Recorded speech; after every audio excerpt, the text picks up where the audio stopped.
এই ঘটনাটা আসলে সবাই দেখে খুবই আফসোস করতেছে।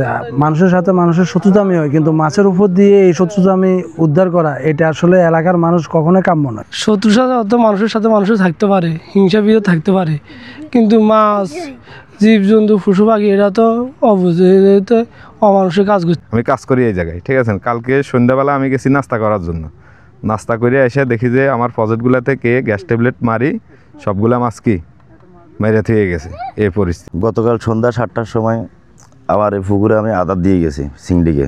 আদার দেওয়ার পরে এই 7:30টার সময় হঠাৎ দেখলাম সবগুলো মাছ বাসন দেয়। পরে দেখলাম যে এখানে 20 টেবিলে একটা কৌটা পাওয়া গেছে। এই পুরা পুকুরে মনে হয় 300 পিস 20 ট্যাবলেট মারি দেওয়া হয়েছে, এটাকে গ্যাস ট্যাবলেট বলা হয়। এবং একটা চিংড়ির পুকুর ছিল যেখানে 15,000 চিংড়ি করা ছিল, চিংড়িগুলো সবগুলো নিচে বসে গেছে। আর একটা পাঙ্গাস ছিল, ওখানে 40,000 পাঙ্গাস ছিল।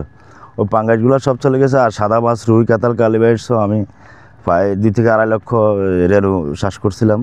এই কিছুদিন আগে এটা কুমিল্লা থেকে আনছিলাম, আমি চাষ করছিলাম। ওটার সহ একসাথে কেউ যেন বা কখন এই একটা দেখি নাই, তবে সেই 80-20 টেবিল বাড়িতে চলে গেছে, আমি দেখি নাই। তবে কয় লক্ষ টাকার মতো ক্ষয়ক্ষতি হয়েছে? প্রায় এখানে 5 থেকে 6 লক্ষ টাকার ক্ষয়ক্ষতি হবে।